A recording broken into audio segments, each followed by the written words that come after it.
the final instructions Jesus gives to the 11 before ascending to the Father, sending them out to the whole world to proclaim the gospel, to announce the good news. Whoever believes and is baptized will be saved. Jesus says, whoever does not believe will be condemned. Believing, embracing, welcoming Jesus in, who will come and conquer the evil in us, and thanks to whom we have the interior life of God, the Spirit dwelling in, and the way we live our lives is already connected with the sanctifying grace. The consequences of these graces that we receive by embracing, believing, and letting Jesus in are very concrete. And the first one, to my surprise, is that in my name they will drive out demons. Jesus doesn't say those who believe will have successful, prosperous life. Everything will be according to their own designs. I will make sure that this life here on earth will be secured. The biggest problem is to get rid of the power of the enemy, of the demons.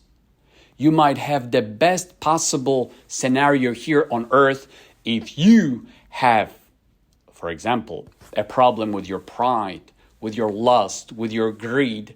Those demons will overtake you, will mess your life up. Jesus says, in my name they will drive out demons. They will speak new languages, and they will pick up serpents with their hands. Again, a reference to the demons. And here is a phrase that I wanted to pause on, which is, and if they drink any deadly thing, it will not harm them. Some saints in their writings interpret this deadly thing that only appears once in the entire New Testament, that has to do with heresies, with the currents of thoughts that are actually, once absorbed, they will create a havoc, a destruction inside of us. That's the work of the evil one. Heresy, not only understood in terms of Jesus not being God and his divinity being questioned, or the Blessed Virgin Mary not being the Mother of God. Well, moving past that, which is offers of the happiness that the world is proposing and is giving us, and unless you have Christ dwelling in you, this poison, this deadly thing, lethal thing, will work its way in. Now I will use the language from a friend of mine, a priest who is a computer expert. If your interior system, your server is not protected, if you don't have the firewall and different protections, you will get hacked, get attacked. A ransomware, which is so prevalent in today's companies, will happen to you. Just recently, some Chinese communist punks wanted to hack our server. They didn't manage because we had a good system on, a good defender, a very good layer of protection. So we only saw that the poison was coming in, it bounced off. They are probably hacking some other system. And now, let me translate what I just said to our reality. The world, working through the big ones of today's society, will offer you a suggestion. He will come and will say, for example, look, you would like to be happy, the drugs will do it. Have it. Come on. You'll be content, right? If your life is not taken by Jesus, then you drink this poison and it starts working its way in. You don't have any defenses. You don't have any protection against it. The Lord is not present. That's another passage from the Gospels when we find out that a demon comes back to a place from which he was cast out, and he finds it nicely decorated but empty. For many people, their lives are nicely decorated on the outside, even with religious objects. But inside, their houses are empty. They are not defended. They don't have any layers of protection, any antivirus, any ways of defending. And so what happens? The system absorbs the poison, and only last year we had 120,000 people overdosing and dying of drug addiction. We got it, right? Then another offer. Use your sexuality as a wild beast. You're free. Do whatever you want, right? There we go. People received this poison. They drank it. There was no presence of the Spirit that would bounce it off, that would reject it. They embraced it and lived lewd, completely promiscuous style of life. What is the fruit? Look around.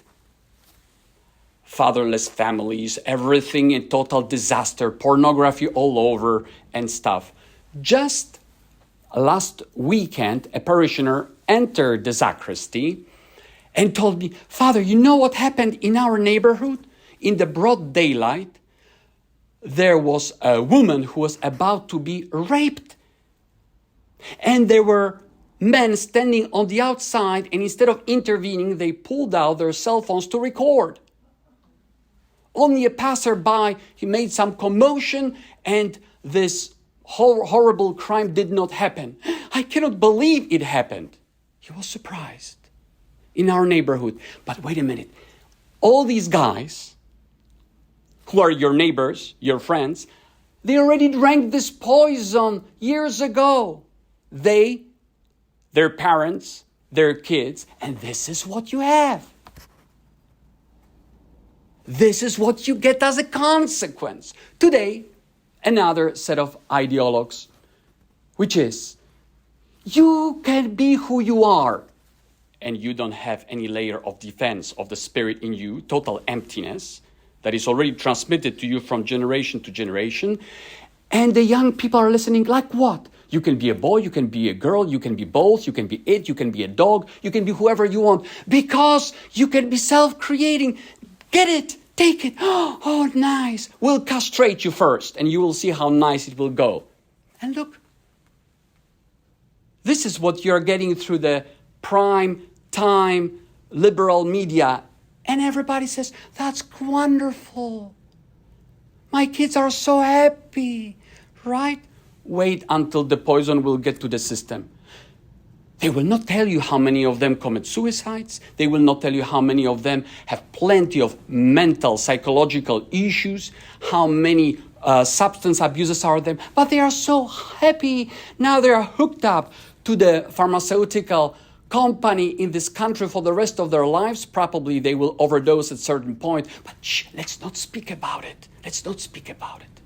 How many people are drinking this poison? All of us.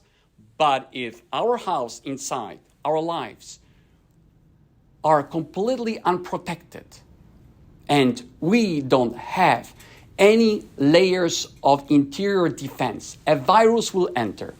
You drink the poison, that will work its way in. At first, you drink, you don't perceive anything. Later, it will kill you. It will destroy you.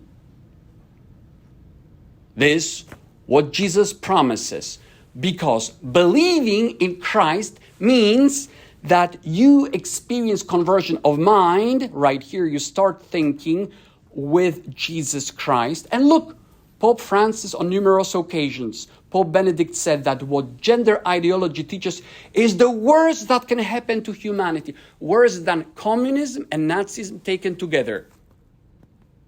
And what we are saying, oh no, it's great. Oh, shut up, stupid popes. But we also are saying it. Our kids will feel fine. Recently, another liberal senator said, only our kids know who they are and what they are. We should embrace it. Yes?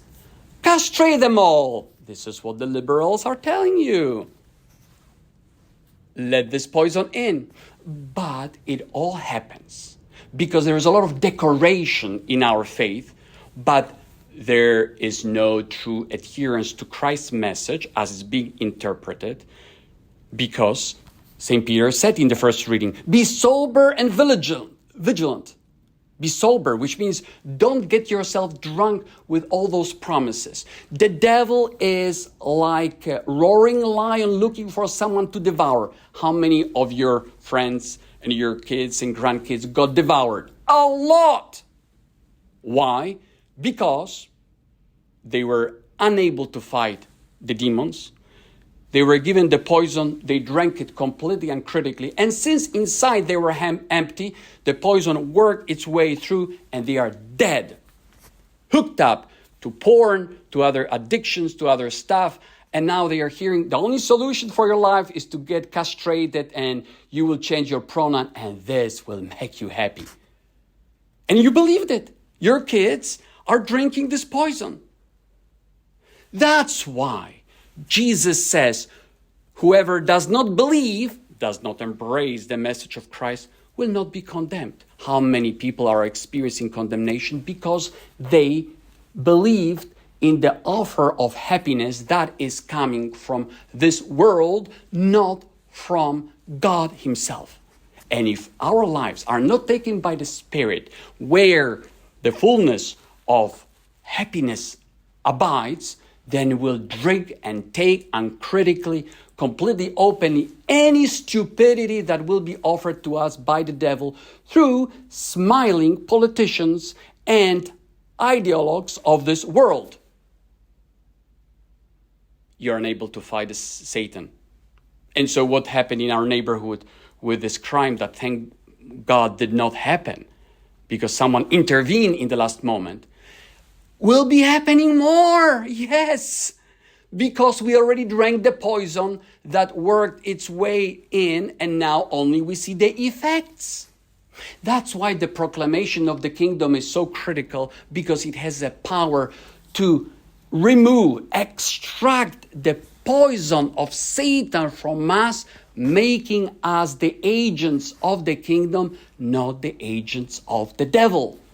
And when we have Christ dwelling in us, then with the power of His name, any diabolical attack and temptation can be cut off and removed, because we believe that His name has been put above every other name.